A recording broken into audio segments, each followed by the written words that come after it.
conocimiento del hecho de fojas 1187-1193, indagatorias prestadas en el legajo por Norberto Hugo López y ante el tribunal, así como las declaraciones receptadas en la audiencia a los peritos balísticos Luis Alberto Lavarría, Alejandra Parra, Carlos Alonso y Miguel Ángel Sánchez, y a la testigo Norma Fernández de Hospital. In brevitatis causa, me limito a citar los elementos, aunque muchos otros los apontocan, puesto que resultan suficientes para fundamentar mi sincera y razonada convicción. En lo que concierne al segundo entuerto acusado, sobre el cual versa la segunda pregunta formulada, también lo encuentro probado. Ello así, merced al ejemplar del diario referido, fojas 2/4, declaraciones testimoniales de Hernán Leandro Brienza, de foja 7, Juan Enrique Mambronata, fojas 8, pericias de fojas 18/25 e indagatorias de fojas 18/25, y en la audiencia oral. En consecuencia, respecto de la materialidad de los ilícitos acusados, voto por la afirmativa por ser ello mi lógica, sincera y razonada convicción, artículos 284, inciso primero, y 286 del Código de Procedimiento Penal. A la cuestión de tratamiento, el señor juez doctor González Lozano votó en igual sentido por ser ello su lógica, sincera y razonada convicción. A la misma cuestión, el señor juez doctor Díaz Ferrer votó en igual sentido por ser ello su lógica, sincera y razonada convicción. Segunda, lo está que el acusado Norberto Hugo López sea el autor de los hechos tratados en la presente cuestión. La cuestión de tratamiento, el señor juez doctor Alsina dijo: en su confesión prestada ante el tribunal, López admitió que ante el acoso de sus acreedores, Banco Nación, Banco Provincia, financieras, si bien algunos amigos lo ayudaron, ello no alcanzó para evitar la cesación de pagos, ante lo cual pensó en su vecino, el comerciante Hospital, quien lo había ayudado financieramente, y mientras comenzó a fabular acerca de un supuesto deudor suyo, a quien denominó Rosas, a fines de 1993 fue al comercio de aquel a comprar materiales, pues estaba construyendo en su campo alojamiento para un matrimonio. Pero no se animó a pedirle dinero, por las interrupciones que concretaban los empleados y los clientes. Ulteriormente se desencontró con Hospital varias veces, por lo cual comenzó a estudiar su rutina, la rutina diaria de sus movimientos. Siguió diciendo el confesante que el día 5 de mayo de 1994 estacionó su auto en la avenida Hipólito Yrigoyen y Seguí, en la playa de estacionamiento de un restaurante allí existente, y al verlo Hospital se le acercó, lo invitó a subir a su rodado y le preguntó cómo podía ayudarlo. López le dijo que estaba esperando el auxilio del Automóvil Club, llevándolo a Hospital hasta una dirección falsa, en las inmediaciones, en la cual, dijo López, que vivía su hija, ocasión en la cual le preguntó por un préstamo, contestándole el comerciante que por ese monto es imposible, pero déjemelo pensar, quedando en encontrarse en ese lugar en la semana siguiente, lo que se concretó el 10 de mayo aproximadamente a las 19 horas. Hospital le dijo que el préstamo era muy difícil, aunque no imposible, que iba a tratar, ante lo cual López dijo al tribunal: me desubiqué, me descontrolé. Sacó la pistola, la cargo, le disparo a la altura de la tetilla, le ordeno que se corra, lo hace, me ubico en el sitio del conductor. Hospital me pide que lo lleve al médico, le digo que sí. Hospital ofrece una suma, pero era insuficiente. Arranco el vehículo por Seguí, estaba totalmente descontrolado. Hago el segundo disparo a la 100, cae sobre el torpedo, en tanto que la bala atraviesa la ventanilla, destrozándola. Lo cubro con un saco suyo, estaba muerto, me convertí en un autómata. Fui por el camino de cintura hasta la Firestone, tomando camino hacia Montegrande. En un semáforo que estaba en rojo, otro conductor me advierte que caía sangre, por lo que arranco, pese a continuar en rojo el semáforo. Tomo por la ruta 58, pensando en ir hacia Bransen, a un campo que tengo en Udaondo. Pero recapacito, pues los caminos, por la lluvia, debían estar intransitables. Luego López refirió que fue hacia la ruta 6, estacionando en el parque de su estancia. Llamó a su hijo, diciéndole que había matado a Rosas, que lo ayudara a descender el cuerpo del vehículo. Le indicó a su hijo dónde debía esperarlo. Cargó un bidón de nafta en la camioneta, sin ayuda alguna, solo él. Bajó el cadáver y lo tapó con un saco. Luego fue al encuentro de su hijo, tomaron con sendos vehículos por la ruta 58 hacia Canning y luego por la 6. En un sitio que escogió detuvo la marcha, su hijo estaba alejado, retiró las llaves, levantó el capot, regó con nafta el motor, la caja, las cubiertas y le prendió fuego. Eran más o menos las 21 horas. Cumplido ello, fueron a Drogué a buscar su vehículo. Al regresar comprobó que la pick-up se había quemado. Llegados a la estancia le pidió ayuda al hijo para enterrar a Rosas. Cargó el acusado en su vehículo 2 palas, sogas y una funda gris. Era la 1 de la mañana. Le sacó al cadáver el reloj y unos anteojos, lo envolvió y lo ató. Y estando su hijo Marcelo en el vehículo, con las palas empezó a puntear la tierra, fatigándose, ante lo cual le pidió ayuda a su hijo, el cual, de mala gana, hace 2 o 3 paladas. López padre se recupera y continúa solo, pues no era mucho esfuerzo, ya que la tierra era trabajada, estaba floja y había llovido. Terminó el pozo, tiró el cadáver dentro y lo tapó, ayudándolo el hijo, siempre de mala gana, con 3 o 4 paladas. Tras higienizarse, quemó las ropas embarradas de ambos y lavó las palas. Recién su hijo supo quién era el muerto al ser detenido. Según confesó el lunes López en la audiencia, 2 o 3 días después hizo una llamada telefónica a la familia Hospital, reiterándolo en días posteriores, otras 4 o 5 veces más, desde distintos lugares, de los locutorios. Con el último llamado se equivocó, pues lo concretó desde un modicón fijo existente en el campo. Tal confesión corrobora por los restantes elementos probatorios prueba al extremo referido, lo que fue admitido en su alegato por el señor defensor oficial, sin perjuicio de lo que diré infra. En lo tocante a la autoría, en el segundo hecho acusado, ella surge de las probanzas a las que ut supra hice referencia. Ante el interrogatorio que se le formulara, López admitió que en el reportaje concedido al mentado matutino porteño, dijo que el señor juez le había engañado, mentido, queriendo sacar puntaje en su carrera judicial, que el juez era un mentiroso, un hipócrita, un corrupto, que lo iba a aniquilar. Por prueba confesional, pues, tengo por probada la autoría endilgada en los términos del artículo 45 del Código Penal al acusado López, pronunciándome por la afirmativa por ser mi lógica, sincera y razonada convicción, artículos 284, inciso segundo, y 286 del ritual. A la cuestión de tratamiento, el señor juez doctor González Lozano votó en igual sentido por ser ello su lógica, sincera y razonada convicción. A la misma cuestión, el señor juez Díaz Ferrer votó en igual sentido por ser ello su lógica, sincera y razonada convicción. Tercera, ¿concurren eximentes? A la cuestión planteada, el señor juez doctor Alsina dijo: si bien en el legajo obra un peritaje según el cual se admite como probable que el inculpado obrara sin comprender la criminalidad de sus actos, me aparto de tal conclusión no solamente por la extraordinaria memoria que tiene el inculpado de los hechos, que describió detalladamente, sino por lo informado por los peritos Carlos Guillermo Foz y Julio Brolese, que comparecieron el lunes pasado y coincidieron en la descripción de su personalidad y en que pudo comprender la criminalidad de sus actos y dirigir sus acciones. El inculpado sostuvo reiteradamente ante el tribunal que ha obrado sin nada planeado ni estructurado, sin premeditación. Ello no se compadece con el reconocimiento que hizo en su indagatoria judicial a fojas 479/490, en punto a que comenzó a planear su accionar desde el año 1991, ni con las tareas de inteligencia que concretara, estudiando la rutina diaria, los movimientos de Hospital, ni con el desdoblamiento de su proyecto entre los acontecimientos del 5 y los del 10 de mayo de 1994. Descarto entonces la posibilidad de absolver al inculpado por aplicación del inciso primero del artículo 34 del Código Penal. El señor defensor pidió la absolución de López en las amenazas por entender que ellas fueron proferidas en un momento de gran excitación y porque, al estar detenido López, era de cumplimiento imposible. La personalidad del nombrado advertida por el tribunal, que en el decir del citado doctor Brolese es controlada pero desbordable, y cuando se desborda no por ello deja de ser responsable, me permite desestimar el primer argumento.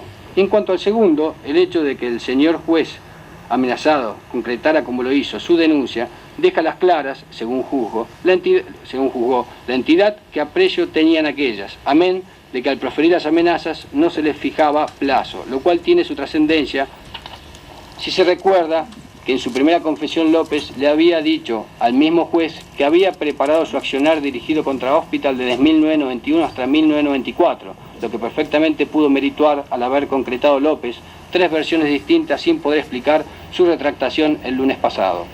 Por lo tanto, voto por la negativa por ser ello mi lógica, sincera y razonada convicción, artículo 34 a contrario sensu del Código Penal y 284 inciso tercero y 286 del de procedimiento en la materia. A la cuestión en tratamiento, el señor juez doctor González Lozano votó en igual sentido por ser ello su lógica, sincera y razonada convicción. A la misma cuestión, el señor juez Díaz Ferrer votó en igual sentido por ser ello su lógica, sincera y razonada convicción. Cuarta, ¿concurren atenuantes? La cuestión planteada, el señor juez doctor Alsina dijo: teniendo como tales su carencia de procesos y condenas anteriores y el buen concepto informado a fojas 816/817, voto por la afirmativa por ser ello mi lógica, sincera y razonada convicción, artículos 40 y 41 del Código de Fondo, y 284, inciso cuarto, y 286 del de forma. A la cuestión en tratamiento, el señor juez doctor González Lozano votó en igual sentido por ser ello su lógica, sincera y razonada convicción. A la misma cuestión, el señor juez Díaz Ferrer votó en igual sentido por ser ello su lógica, sincera y razonada convicción. Quinta, concurren agravantes. La cuestión planteada, el señor juez doctor Alsina dijo: me detuvo como tales la peligrosidad y la frialdad demostrada por el inocente en su inter criminis y por su condición de coronel retirado del ejército argentino, que tornaba exigible una conducta mesurada y la utilización del arma provista por dicha fuerza, dentro del marco de lo justo y no para perpetrar delitos. También consideró el largo tiempo a través del cual López vino preparando, madurando los ilícitos, ya sea a partir de 1991, como dijera a fojas 479/490 al señor juez doctor Banchil, o desde diciembre de 1993, como expresó en la audiencia oral. Voto por ende por la afirmativa, por ser mi lógica, sincera y razonada convicción, artículo 40 y 41 de la ley sustantiva y 284, inciso quinto, y 286 de la adjetiva. A la cuestión de tratamiento, el señor juez doctor González Lozano votó en igual sentido por ser ello su lógica, sincera y razonada convicción. A la misma cuestión, el señor juez Díaz Ferrer votó en igual sentido por ser ello su lógica, sincera y razonada convicción. Veredicto.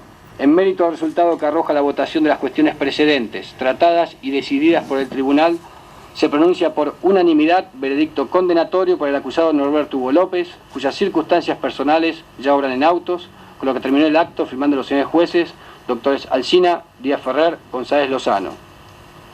Acto seguido y atento a lo resuelto por el tribunal, en el acuerdo que antecede y siguiendo el mismo orden de sorteo, se plantean las siguientes cuestiones. Primera, ¿cómo deben ser legalmente encuadrados los hechos por los cuales el tribunal acaba de dictar veredicto condenatorio? A la cuestión planteada, el señor juez doctor Alsina dijo: juzgo que en el homicidio de Ricardo Hospital median las agravantes calificativas mencionadas por su excelencia el doctor Alonso, es decir, a. la alevosía, porque tras el primer disparo concretado a la altura de la tetilla, se le ordenó correrse en el asiento, lo cual obedeció pidiendo asistencia médica, la que le fue prometida, rematándoselo con el segundo disparo concretado a corta distancia, con arma de grueso calibre, dirigido a la sien, en momentos en los cuales la víctima se encontraba en total situación de indefensión. Y b. cometido para facilitar, perpetrar y ocultar el ulterior accionar delictivo, artículo 80, inciso segundo y séptimo del Código Penal, el cual concurre materialmente, artículo 55 del Código citado, con daño, artículo 183 del Código de Fondo, con tentativa de extorsión cometida en perjuicio de la familia del occiso, artículos 42 a 44 y 168 de la ley sustantiva, y con amenazas, artículo 149 bis del Código citado, en perjuicio del señor juez doctor Hugo Carlos Banchil y su familia. Doy, pues, la razón al señor defensor oficial en punto a que no se tipifica el delito de robo de automotor con arma, puesto que no existió el propósito de apoderarse de la pick-up, sino el de destruirla para procurar lograr la impunidad respecto de los delitos perpetrados. Tal es mi voto, por ser ello mi lógica, sincera y razonada convicción. Artículos 286 y 288, inciso primero del Código de Procedimiento Penal. A la cuestión de tratamiento, el señor juez doctor González Lozano votó en igual sentido por ser ello su lógica, sincera y razonada convicción. A la misma cuestión, el señor juez Díaz Ferrer dijo: adhiero al voto del doctor Alsina y agregaré la siguiente aclaración. Estimo que no procede la agravante pretendida por el fiscal al acusar relativa al concurso premeditado de dos personas. Ello lo digo así aun cuando encuentro debidamente demostradas todas las circunstancias de tiempo, modo y lugar descritas por el fiscal en su acusación, con las que relata el cuerpo del delito. Si bien allí dice que en el hecho intervinieron dos personas, ello solo no es suficiente para, a mi parecer, calificarlo como homicidio cometido con el concurso premeditado de dos o más personas, pues interpreto que dicha figura penal exige tal número mínimo de personas, esto es 2, a más del autor material. No desprendiéndose esta condición de los relatos que hizo el fiscal del cuerpo del delito, no cabe hacer lugar a la calificación pretendida, que sin embargo, por otros motivos, no sale fuera del artículo 80 citado por el colega preopinante. Así lo voto, por ser ello mi lógica, sincera y razonada convicción. Segunda, ¿qué pronunciamiento corresponde dictar? A la cuestión planteada, el señor juez doctor Alsina dijo: atento al veredicto condenatorio dictado y el voto dado a la cuestión anterior, corresponde condenar a Norberto Hugo López como autor penalmente responsable de los delitos que han sido calificados en la cuestión precedente, a la pena de reclusión perpetua, accesorias legales y costas, artículos 9, 11, 12, 19, 29, inciso tercero, 40, 41, 42, a 44, 55, 80, inciso segundo y séptimo, 149 bis, 168 y 183 del Código Penal y 69 del Código de Procedimiento Penal. Así lo voto por ser ello mi lógica, sincera y razonada convicción, artículos 286 y 288, inciso segundo del Código de Procedimiento Penal. A la cuestión de tratamiento del señor juez doctor González Lozano, votó en igual sentido por ser ello su lógica, sincera y razonada convicción. A la misma cuestión, el señor juez Díaz Ferrer votó en igual sentido por ser ello su lógica, sincera y razonada convicción. Con lo que terminó el acto, firmando los señores jueces, doctores Alsina, Díaz Ferrer, González Lozano. Sentencia. Loma de Zamora, noviembre 7 de 1996.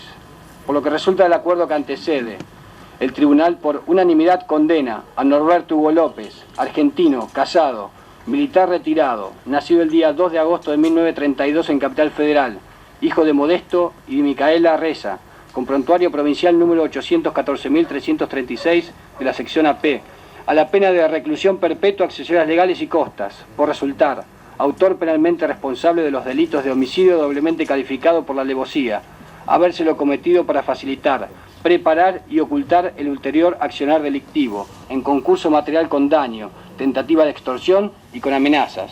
Hechos ocurridos el día 10 de mayo de 1994 en la localidad de Adrogué, en jurisdicción del partido de Almirante Brown, del que resultara víctima Ricardo Hospital, y posteriormente en perjuicio de la familia del Oxiso Hospital y del señor juez doctor Hugo Carlos Banchil y su familia. Artículos 9, 11, 12, 19, 29, inciso tercero, 40, 41, 42 a 44, 55, 80, incisos 2 y 7, 149 bis, 168 y 183 del Código Penal, 69, 286 y 288 del Código de Procedimiento Penal.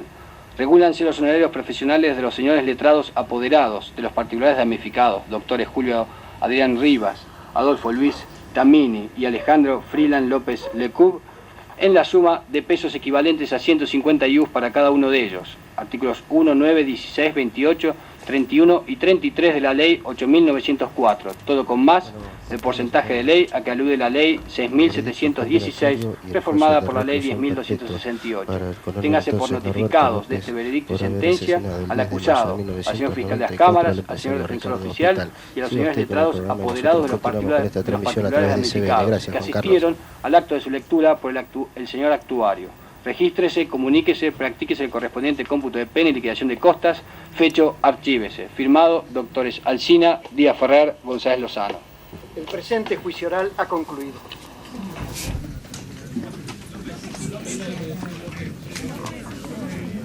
Nada, López, vamos a preguntar. Perdón, señora. ¿Le puedo pedir simplemente su reflexión? ¿Esto era lo que usted esperaba? No, no era lo que yo esperaba. ¿Algo más duro todavía? Lo que pidió el fiscal, la pena máxima. ¿Se siente defraudada? No en toda su medida. ¿Vos coincidís con lo que acaba de opinar tu madre? Que no es autor, sino que hay otro coautor, Marcelo Adrián López. ¿Pero esta sentencia de alguna manera ayuda a mitigar este dolor o tampoco? No, tampoco, porque no estamos conformes. Tendría que haber sido la pena máxima. En este momento no estamos hablando del hijo, estamos hablando del juicio del padre. Norma, usted sabe que la reclusión perpetua es aún mayor o más severa en cuanto a la perpetuidad, es decir, a la prisión perpetua. E igualmente ustedes no están conformes con el fallo. No, porque no es lo que pidió el fiscal. Yo quería la pena máxima, a pesar de todo. Si existe la pena máxima, tendrían que habérsela dado. ¿Qué hay que hacer? ¿Qué hay que hacer para que nos den la pena máxima? ¿La pena máxima sería la pena de muerte? La reclusión perpetua, no. Nuestro Código Penal no habla de esa pena. La pena máxima es lo que pidió el fiscal. La reclusión perpetua y la reclusión por tiempo indeterminado. Lo conversaré con mis abogados. Pero usted sabe que aquí no cuenta el 2x1, por ejemplo, como es la prisión perpetua. No conozco nada con respecto a las leyes y a todas esas cosas. ¿No quedó conforme, Norma? Yo no quedé conforme porque el fiscal solicitó la pena máxima y no se le dio la pena máxima. ¿Van a apelar? No tengo la menor idea, tengo que hablar con mis abogados. No puedo dar un... ¿Pero qué cree ¿Cómo? que pasa? Estoy dolida porque esperaba que no quedara ninguna puerta abierta. ¿La justicia lo protegió a López? ¿Cuál es la puerta No le que puedo... queda? Eso sí, hay que... No. Una puerta abierta a que pueda en algún momento salir. ¿Cómo vivieron estos días, Norma, esperando la sentencia? Y los vivimos como todos estos 2 años, con mucha inquietud, con mucha angustia. El duelo aún no se ha podido elaborar porque creo, no sé si algún día se va a poder. ¿Algún rencor, Norma? ¿Aún cree en la justicia? Sí, señor, creo en la justicia. A pesar de esto, creo en la justicia. Ojo, hay 2 justicias.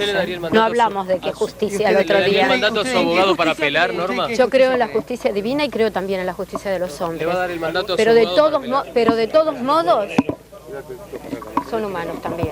Así que, y en todas las reglas hay excepciones. No voy a decir que se equivocaron. Norma, ¿usted va a apelar, va a pedir a su abogado que apele esta sentencia? Lo tengo que conversar con ellos. En este momento no tengo ninguna determinación tomada. ¿Vos cómo estás? ¿Cómo estás después de esta sentencia? Basta. Ya no puedo. Bueno, de esta manera comienzan entonces a retirarse los familiares más directos. La viuda del empresario hospital, su hija, su hijo Pedro fue el primero, el que prácticamente está tratando de ayudar o esperar a su madre que se retire de este lugar. En esta declaración sigue.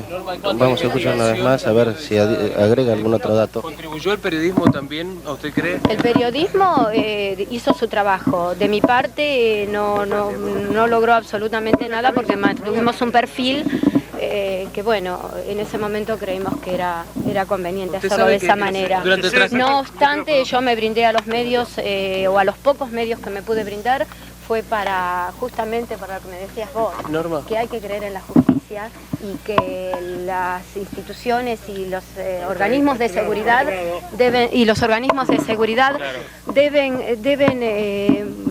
uno debe brindarse a ellos y creer en ellos para poder esclarecer los hechos. usted sabe que en esta parte no quedó demasiado claro el tema de las amenazas para con ustedes por parte de López, así como también del pedido de rescate. No, amenazas hacia nosotros no hubo, porque yo sepa. En cuanto al pedido de rescate, digo, esos llamados telefónicos no quedaron demasiado claros para el tribunal, por lo menos en cuanto al veredicto se refiere. ¿Cómo no quedaron demasiado claros? Y hubo como 7, 8, 10 veces, no recuerdo ahora. Aparte no fueron directos conmigo, están en la causa. ¿Norma, le falló la justicia? La justicia no me falló, pero esperaba más. Señora, después de esta sentencia, ¿cuál es el asesino de su esposo en este momento? Después del veredicto de la justicia. Absolutamente nada. Después de esta sentencia, ¿cuál va a ser su actitud, Norma? No, la desconozco. Recién cuando me queden... Norma, ¿volvió a ver a alguien de la familia López? No. ¿Nadie se comunicó con usted de la familia? No, en una oportunidad, pero con mi abogado. ¿Qué piensa que puede pasar? ¿Qué le dijeron? Estamos hablando del juicio de hoy, del juicio de Norberto López. Eso, la justicia quiso que fuera otra causa, bueno, tomémoslo como un punto y aparte. En su momento ya veremos. ¿Usted cree que el hijo también tuvo participación en el asesinato de su esposo? No voy a hablar absolutamente nada, ni voy a prejuzgar nada más de lo que está en la causa, que cualquiera la puede leer. En este momento no voy a decir nada de eso. Bueno, de esta manera empiece a retirarse entonces ahora sí, definitivamente, después de este gran cerco policial que se ha montado afuera para permitir la salida sobre todo del detenido, pero aquí dentro del gran cerco lo formaron los periodistas en una sala pequeña y esto obligó entonces que una y otra vez la señora Norma Fernández de Hospital, acompañada por su hija, pudiera repetir una y otra vez que ella esperaba que efectivamente el tribunal fallara a favor de todo lo que había pedido precisamente la Fiscalía. Reiteramos que la Fiscalía, al hacer su acusación, pidió no solo la reclusión por tiempo indeterminado y la prisión perpetua. El tribunal falló solamente en este aspecto, el de la prisión perpetua, no la reclusión por tiempo indeterminado. Por eso es que la señora Norma decía, han quedado algunas puertas abiertas como para que a lo mejor en un tiempo pudiera recuperar la libertad. Entonces, Norberto López, que se declaró el confeso autor de este crimen.